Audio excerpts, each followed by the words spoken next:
ഇന്ന് നമ്മൾ തയ്യാറാക്കുന്നത് അമൃതം പൊടി വെച്ചിട്ട് നല്ലൊരു പുഡിങ്ങാണ്. ചില കുഞ്ഞുങ്ങൾക്കൊന്നും അമൃതം പൊടിയുടെ ടേസ്റ്റ് അത്രയും അങ്ങോട്ട് ഇഷ്ടമുണ്ടാവില്ല.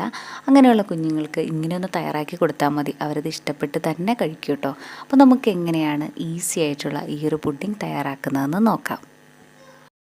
ഇത് റെഡിയാക്കാനായിട്ട് ആദ്യം നമുക്ക് ഒരു പാൻ എടുക്കാം. ഇതിലേക്ക് 1/4 കപ്പ് അളവിൽ പഞ്ചസാര ഇട്ട് കൊടുക്കാം. ഈ ഷുഗർ ഒന്ന് കാരമലൈസ് ചെയ്തിട്ടാണ് എടുക്കേണ്ടത്. പഞ്ചസാരയൊക്കെ ഇവിടെ അലിഞ്ഞു തുടങ്ങിയിട്ടുണ്ട്. ഇനി പെട്ടെന്ന് തന്നെ നമുക്കിത് മെൽറ്റായി കിട്ടും കേട്ടോ. ലോ ഫ്ലെയിമിലാണ് കേട്ടോ ഈ സമയം വെക്കേണ്ടത്. ദാ ഈ ഒരു കളറിലാണ് നമുക്കിത് കിട്ടേണ്ടത്. ഇത്രയും മതി. ഇനി ഇതിലേക്ക് 1/4 കപ്പ് വെള്ളം കൂടി ഒഴിച്ചു കൊടുക്കാം. വെള്ളം ഒഴിച്ചു കൊടുക്കുന്ന സമയത്ത് കുറച്ചൊന്ന് മാറി നിന്നിട്ട് വേണം കേട്ടോ ഒഴിച്ചു കൊടുക്കാനായിട്ട്, അല്ലെങ്കിൽ നമ്മുടെ മേത്തേക്കൊക്കെ തെറിക്കാനുള്ള ചാൻസ് ഉണ്ട്. ഇനി ഇത് നന്നായിട്ടൊന്ന് തിളയ്ക്കട്ടെ. ഇതിങ്ങനെ തിളവന്ന് തുടങ്ങിക്കഴിഞ്ഞാൽ ഇതിലേക്ക് ചേർക്കുന്നത് മീഡിയം വലുപ്പത്തിലുള്ളൊരു നേന്ത്രപ്പഴം, ഇതുപോലെ റൗണ്ട് ഷേപ്പിൽ കട്ട് ചെയ്തെടുത്തിട്ടുള്ളതാണ്. നല്ലോണം പഴുത്തിട്ടുള്ള പഴം എടുക്കാനായിട്ട് ശ്രദ്ധിക്കണേ. നമ്മളിങ്ങനെ കണ്ടിന്യൂസ് ആയിട്ട് ഇളക്കി കൊടുക്കുവാണെങ്കിൽ ഈ പഴമൊക്കെ പൊടിഞ്ഞു പോകും. അതുകൊണ്ട് ഇങ്ങനെ ഒന്ന് നിരത്തി വെച്ച് കൊടുത്താൽ മതി. ഇനി 3-4 മിനിറ്റ് നേരം നമുക്കിത് നന്നായിട്ടൊന്ന് കുക്ക് ചെയ്തിട്ടെടുക്കണം. അപ്പോഴേക്കും ഈ ഒരു പഞ്ചസാരയൊക്കെ ആ പഴത്തിൽ പിടിച്ചിട്ടുണ്ടാവും. നേന്ത്രപ്പഴം തന്നെ വേണമെന്നൊന്നുമില്ല കേട്ടോ, ഏത് പഴം വേണമെങ്കിലും നമുക്ക് ഇതിനായിട്ട് ഉപയോഗിക്കാം. നമുക്ക് ഈ പഴം നന്നായിട്ട് വെന്തുടഞ്ഞ് കിട്ടേണ്ട ആവശ്യമില്ല. ഞാനിതിവിടെ കുക്കാവാനായിട്ട് വെച്ചിട്ട് 4 മിനിറ്റായി. ഇത്രയും മതിയാകും. ഇനി നമുക്ക് ഫ്ലെയിം ഓഫ് ചെയ്യാം. ഇതിനി ഇവിടെ മാറ്റി വയ്ക്കാം. ഇനി നമുക്ക് വേറൊരു പാൻ എടുക്കാം. ഇതിലേക്ക് 1 ടീസ്പൂൺ ബട്ടർ ഇട്ട് കൊടുക്കാം. ബട്ടറൊക്കെ നമ്മുടെ ടേസ്റ്റിനനുസരിച്ച് നമുക്ക് കൂടുതൽ ചേർക്കാം കേട്ടോ.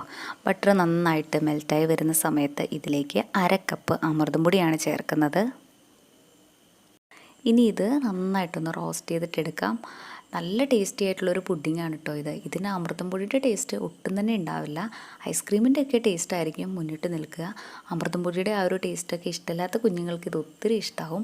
നമ്മുടെ ചാനലിൽ അമൃതം പൊടി വെച്ചിട്ട് കുറേ നല്ല റെസിപ്പീസൊക്കെ ഉണ്ട് കേട്ടോ. കണ്ടിട്ടില്ലെങ്കിൽ ഒന്ന് കണ്ടു നോക്കണേ.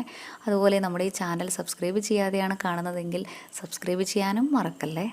നമ്മളിങ്ങനെ ഇളക്കി കൊടുത്ത് 2-3 മിനിറ്റൊക്കെ കഴിയുന്ന സമയത്ത് നല്ലോണം റോസ്റ്റായിട്ടുള്ള നല്ലൊരു സ്മെല്ല് വരും. ഇതിവിടെ ആയിട്ടുണ്ട്. ഈ ഒരു പാകമായി കഴിഞ്ഞാൽ നമുക്ക് ഫ്ലെയിം ഓഫ് ചെയ്യാം. ഇതും നമുക്കിനി ഇവിടെ മാറ്റി വയ്ക്കാം. ഇനി നമുക്ക് എടുക്കേണ്ടത് ചെറിയൊരു ബൗളാണ്. ഇതിലേക്ക് 2 ടേബിൾ സ്പൂൺ കോൺഫ്ലോർ ഇട്ട് കൊടുക്കാം. കൂടെ തന്നെ 1/4 കപ്പ് പാലും കൂടെ ഒഴിച്ചു കൊടുക്കാം. ഇനി കട്ടകളൊന്നുമില്ലാതെ നന്നായിട്ട് ഇതൊന്ന് മിക്സ് ചെയ്തിട്ടെടുക്കാം. ഇതിവിടെ നല്ലപോലെ മിക്സ് ചെയ്തെടുത്തിട്ടുണ്ട്. ഇതും നമുക്കിവിടെ സൈഡിലായിട്ട് മാറ്റി വയ്ക്കാം. ഇനി നമുക്ക് ഒരു കടായി എടുക്കാം. ഇതിലേക്ക് 1 കപ്പ് പാലൊഴിച്ച് കൊടുക്കാം. പാല് നന്നായിട്ട് ചൂടായി വരുന്ന സമയത്ത് ഇതിലേക്ക് 2 ടേബിൾ സ്പൂൺ പഞ്ചസാര ഇട്ട് കൊടുക്കാം. ഇനി ഇതിലേക്ക് ചേർക്കുന്നത് 2 ടേബിൾ സ്പൂൺ കണ്ടൻസ്ഡ് മിൽക്കാണ്. കണ്ടൻസ്ഡ് മിൽക്ക് കയ്യിലില്ലെങ്കിലും കുഴപ്പമൊന്നുമില്ല കേട്ടോ. ഇതിന് പകരമായിട്ട് 1/4 കപ്പ് അളവിൽ പാൽപ്പൊടി ചേർത്താലും മതി. ഞാൻ കണ്ടൻസ്ഡ് മിൽക്ക് ചേർത്തുകൊണ്ടാണ് പഞ്ചസാരയുടെ അളവ് കുറച്ച് ചേർത്തത്. നിങ്ങൾ പാൽപ്പൊടിയാണ് ചേർക്കുന്നതെങ്കിൽ നിങ്ങളുടെ ടേസ്റ്റിനനുസരിച്ച് മധുരം ചേർക്കണം കേട്ടോ. ഇനി ഇതിലേക്ക് നല്ലൊരു ഫ്ലേവർ കിട്ടാനായിട്ട് ചേർക്കുന്നത് 1 ടീസ്പൂൺ വാനില എസൻസ് ആണ്. ഇനി ഇതെല്ലാം കൂടെ നന്നായിട്ടൊന്ന് യോജിപ്പിച്ചെടുക്കാം. ഇനി ഇതിലേക്ക് ചേർക്കുന്നത് നമ്മൾ നേരത്തെ മിക്സ് ചെയ്ത് മാറ്റി വെച്ചിട്ടുള്ള ആ ഒരു കോൺഫ്ലോറിൻ്റെയും പാലിൻ്റെയും മിക്സില്ലേ, അത് നമുക്ക് ഇതിലേക്ക് ഒഴിച്ചു കൊടുക്കാം. കോൺഫ്ലോർ ചേർത്ത് കഴിഞ്ഞാൽ ഈ പാല് പെട്ടെന്ന് തന്നെ കുറുകാൻ തുടങ്ങും.